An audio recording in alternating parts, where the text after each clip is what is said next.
अस्सलामुअलैकुम नाज़रीन, मैं हूँ अवैस मलिक। आज हम जिस टॉपिक पे बात करेंगे वो है buying and existing business. Buying का मतलब होता है खरीदना, एग्जिस्टिंग बिजनेस ऐसा बिजनेस जो मार्केट में पहले से चल रहा हो, ऐसा कारोबार खरीदना जो मार्केट में पहले से चल रहा हो। आजकल बहुत से लोग इस चीज़ को ज़्यादा प्रेफर करते हैं कि वो एग्जिस्टिंग बिजनेस खरीदें। इस एग्जिस्टिंग बिजनेस को खरीदने की जो वजह है, इसमें बहुत सी चीज़ें पहले से सेट होती हैं, जैसे कस्टमर होता है, प्रॉफिट होता है, लोकेशन होती है। इस वजह से लोग इसको खरीदना पसंद करते हैं। अब इसी की बनस्बत अगर हम न्यू बिज़नेस स्टार्ट करते हैं, न्यू बिज़नेस, उसके अंदर हमें कस्टमर भी ढूँढना पड़ता है, मार्केटिंग करनी पड़ती है, लोकेशन ढूँढनी पड़ती है और प्रॉफ़िट में भी थोड़ा-सा टाइम लग सकता है। लेकिन एक्जिस्टिंग बिज़नेस के अंदर हमें ये चीज़ें पहले से सेट मिलती हैं।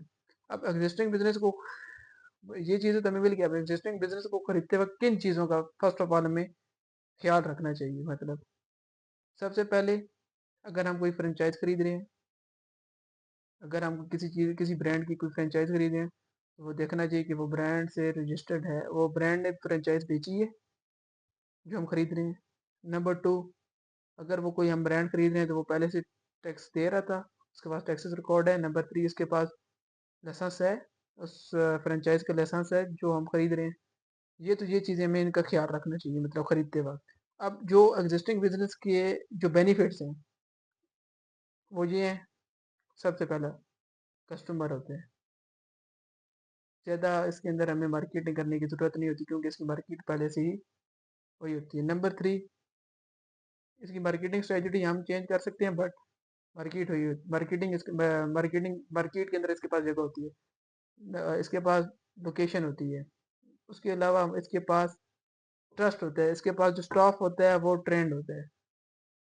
ये तो चीज़ें हो गई ना, इसके बेनिफिट्स हो गए, प्रॉफिट भी होता है, कस्टमर भी होता है, ट्रस्ट भी होता है और इसके अलावा इसके अंदर हमें मतलब लोकेशन भी मिल जाती है। अब इसके जो नुकसानात हैं, हाईली रिस्क हो सकते हैं इसके अंदर। मतलब हाईली रिस्क ऐसे कि अगर हमने कोई ब्रांड की फ्रेंचाइज़ खरीदी है या किसी भी ओनर से हमने कोई ऐसी चीज़ ऐसा बिज़नेस खरीदा है, जो उस मार्केट की डिमांड ही नहीं थी, पर हमसे मिसअंडरस्टैंडिंग हो गई, हमने वो खरीद लिया, तो हमारा बिज़नेस इस चीज़ पे फ्लॉप हो सकता है। नंबर 2, मार्केट रेपुटेशन उसकी अच्छी ना हो। मार्केट रेपुटेशन से मुराद मतलब उसकी कस्टमर डीलिंग अच्छी ना हो, ब्रांड अच्छा हो, फ्रेंचाइज़ ब्रांड की अच्छा ब्रांड की फ्रेंचाइज़ हमारे पास हो, पर उसका जो स्टाफ है वो इतना ट्रेंड ही ना हो, उसके पास कस्टमर डीलिंग ही ना हो, तो ये भी हमारे पास एक फ्लॉप में आ जाती है चीज़। और दूसरा जो इसका थोड़ा-सा मतलब डिसएडवांटेजेस है वो ये हैं कि मतलब कि इसके अंदर हमें हो सकता है कंप्लीटली लॉस हो जाए। कंप्लीटली लॉस ऐसे मतलब रेशो उसका कम ही होता है, मतलब कि अगर हमने कोई चीज़ खरीद ली है, किसी ब्रांड के ऊपर हमने कोई ऐसी शॉप खरीदी है, किसी ऐसी लोकेशन पे हमने सॉरी खरीद ली है, किसी ऐसी लोकेशन पे हमने कोई ऐसी शॉप खरीद ली है जो उस एरिया की डिमांड ही नहीं थी, पर मार्केट के अंदर किसी और जगह उसकी डिमांड थी। हमने खरीदी इस वजह से कि वो ब्रांड अगर बिक रहा है किसी और जगह, लेकिन जिस जगह हमने ली वो जगह जिस जगह पे हमने वो शॉप खरीदी या कोई ब्रांड हमने खरीदा, उस जगह की वो डिमांड पूरी ना कर रहा हो, वो डिमांड ही लोगों की उन लोगों की वो डिमांड ही ना हो ब्रांड। तो ये चीज़ों का ख़्याल रखना चाहिए एक्जिस्टिंग बिज़नेस के अंदर। ये तो चीज़ें हो गई ना एक्जिस्टिंग बिज़नेस के अंदर। अगर मुझे लाइफ़ के अंदर अगर मुझे लाइफ़ के अंदर एक्जिस्टिंग बिज़नेस खरीदने का मौका मिलता है, तो मैं सबसे पहले अगर मैं सजेशन करूँगा तो मैं फ़ास्ट फूड कैफ़े खरीदना पसंद करूँगा।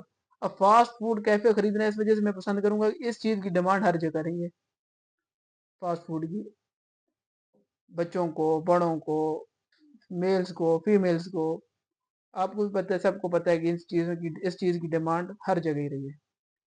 अब ये चीज़ तो मैं खरीद लूँगा, लेकिन सबसे पहले जो मेरी स्ट्रेटेजी होगी बिज़नेस को चलाने की, ये तो हो गया ना कि मैं एक्जिस्टिंग बिज़नेस ये खरीदूँगा, मतलब कोई फ़ास्ट फूड कैफ़े खरीदूँगा या कोई फ़ास्ट फूड की फ्रेंचाइज़ खरीदूँगा। लेकिन इसको चलाने की जो स्ट्रेटेजी होगी वो मेरी ये होगी, सबसे पहले मैं अपने बिज़नेस का एनालिसिस करूँगा। अगर मैंने कोई फ्रेंचाइज़ खरीदी है तो मैं उसका एनालिसिस करूँगा कि उसका मंथली प्रॉफ़िट कितना है, डेली बेस पे सेल कितनी है, उसके टोटल एक्सपेंसिव कितने हैं, ये चीज़ें मैं देखूँगा। नंबर 2, उसके अंदर मैं ये चीज़ देखूँगा और जो चीज़ मैं प्रेफ़र करूँगा मतलब जिस चीज़ को मैं हाइली रिकमेंड करूँगा, मेरी मेरे कैफ़े का एनवायरनमेंट कैसा है, क्लीन है, अट्रैक्टिव है, उसके अंदर जो मैं चीज़ बेच रहा हूँ, वो अच्छी क्वालिटी की फूड बेच रहा हूँ, अच्छी चीज़ बेच रहा हूँ। ठीक है, एक्सपेंसिव मैं बेचूँगा, लेकिन बेच रहा थोड़ा मतलब अच्छी चीज़ बेच रहा हूँ। ये तो नहीं है कि मतलब माड़ी-सी चीज़ जो या हल्की-फुल्की चीज़ बेच दी, नहीं। मतलब प्रॉपर एक अच्छी चीज़ बेचूँगा। उसके अलावा ये चीज़ें तो देखूँगा, अपने किचन को देखूँगा। जिस जगह मेरी रेसिपी बन रही है, जिस जगह मेरे वर्कर्स काम कर रहे हैं, उस किचन को देखूँगा कि उसमें हाइजीन का प्रॉपर ख़्याल रखा जा रहा है कि नहीं रखा जा रहा।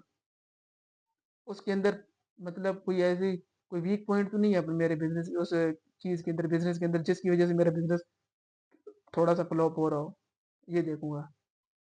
उसके बाद जो चीज़ मैं करूँगा, अपने स्टाफ को ऐसा ट्रेन करूँगा कि कस्टमर को ऐसा वो एंगेज करे, ऐसा ट्रीट करे कि वो कस्टमर हमारा परमानेंट बन जाए।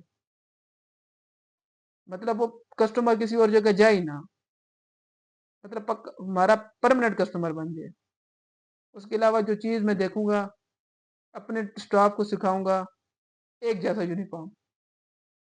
अगर मेरा कोई ब्रांड है, तो मैं उस ब्रांड के लोगो के साथ उसका ब्रांड का लोगो अपने शर्ट पे, उनकी शर्ट्स पे लगवा के एक जैसा स्टाफ को एक जैसा वो दूँगा, यूनिफ़ॉर्म दूँगा। जिससे मेरा कैफ़े का तरह थोड़ा-सा रेपो बनेगी। ये तो होगी चीज़ें, ये तो मेन थे। अब बिज़नेस को रन करने के लिए, मार्केट करने के लिए, ये तो चीज़ें होगी ना कि मैं मतलब उनको ये चीज़ें हो गई अपने अंदर। मेरे बिज़नेस के अंदर जो स्टाफ होगा, वो मैं ये चीज़ें देखूँगा, एक्सपेंसिव देखूँगा। अब लोगों के लिए मैं क्या करूँगा इस बिज़नेस के अंदर? मैं लोगों अपनी मार्केट के अंदर और लोगों को एंगेज करने के लिए अपनी मार्केट स्ट्रेटजी का सहारा सोशल मीडिया का लूँगा। मार्केटिंग करने के लिए सोशल मीडिया का लूँगा। सोशल मीडिया का कैसे लूँगा? अगर मेरे कैफ़े पे कोई आया है, मैं उससे अपने स्टाफ को से कहलवा के वीडियो बनवाऊँगा, एक छोटा-सा व्लॉग पे उसका रिव्यू लूँगा।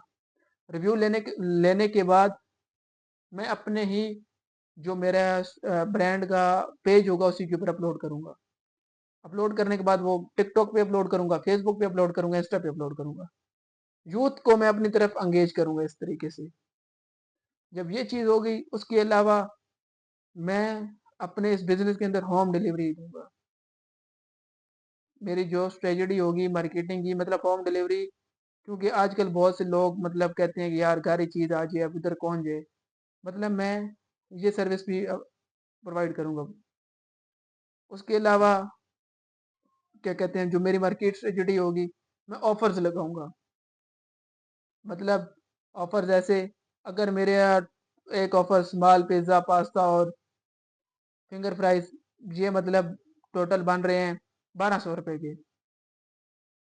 मतलब इन चीज़ की 1200 की, आपको एग्ज़ाम्पल देने के लिए, समझाने के लिए बता रहा हूँ, 1200 की। अगर 1200 के बन रहे हैं तो वो मैं 1150 के लगा दूँगा। ₹50 बेशक मेरी अपनी जेब से जाए, फ़िल वक़्त वो चला जाएगा। लेकिन जब मैं मेरा वो बिज़नेस स्टार्ट हो जाएगा, जब मैं पीपल्स ऑडियंस को उससे एंगेज कर लूँगा, उसके बाद वही डील अगर मैं 1300 की लगा लूँ, 1500 की लगा दूँ, वो और कस्टमर मेरा कहीं भी नहीं जाएगा। अगर उस कस्टमर को मैं सैटिस्फाई कर देता हूँ तो। ये तो थी मेरी चीज़ें, मेन स्ट्रेटजीज़ ये थी। अब मेरा इस बिज़नेस के अंदर विज़न क्या होगा? अब आ गया विज़न। मतलब मैं इस बिज़नेस तो मैंने खरीद लिया, मार्केट भी कर ली, सब कुछ। क्या अब मेरा विज़न यही है कि बस उसी एरिया के अंदर रहना है? नहीं। अगर मैंने कोई अपना बिज़नेस मतलब किसी से फ्रैंचाइज़ खरीदी है, छोटा-सा उसका फ्रैंचाइज़, सॉरी कह रहा हूँ, कोई छोटा-सा कैफ़े खरीदा है, जो अभी रजिस्टर्ड नहीं था, वैसे ही खरीद लिया, छोटा-सा कैफ़े खरीद लिया। अब उस कैफ़े को मैं कोशिश करूँगा कि रिकॉग्नाइज़ ब्रांड बना दूँ फ्यूचर के अंदर। जब ब्रांड बना लूँगा, इंशाल्लाह ब्रांड बनाने के बाद मेरी जो स्ट्रेटजी होगी, वो ये होगी कि अगर टाउन के अंदर है, टाउन लेवल से सिटी लेवल पे है, सिटी लेवल पे है तो नेशनल लेवल पे है। मेरी बिज़नेस स्ट्रेटजी ये होगी। मेरा विज़न ये नहीं होगा कि बस ठीक है कि इधर ही इसी टाउन के अंदर है, इसी सिटी के अंदर, नहीं। मैं पाकिस्तान की हर सिटी के अंदर इंशाल्लाह जो मेरी स्ट्रेटजी होगी, उसके हिसाब से मैं अपने पाकिस्तान के अंदर हर सिटी के अंदर अपनी एक फ्रेंचाइज़ उसी ब्रांड की ओपन करने की कोशिश करूँगा, मेरा विज़न ये होगा। उम्मीद है आपको समझ आ गई होगी कि एक्जिस्टिंग बिज़नेस क्या होता है, एक्जिस्टिंग बिज़नेस के फ़ायदे क्या हैं, नुकसानात क्या हैं, ठीक है? और क्या कहते हैं, मैंने अपनी जो अगर मुझे ज़िंदगी में मौका मिलता है, मैंने आपको अपना पॉइंट ऑफ व्यू शेयर किया है। अगर आपको मेरी वीडियो अच्छी लगी है तो लाइक कर दीजिएगा, सब्सक्राइब कर दीजिएगा और एक अच्छा सा अपना फीडबैक कमेंट सेक्शन में दे दीजिएगा।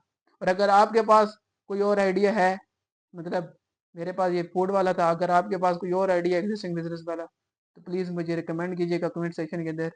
फिल वक्त के लिए अल्लाह हाफ़िज़।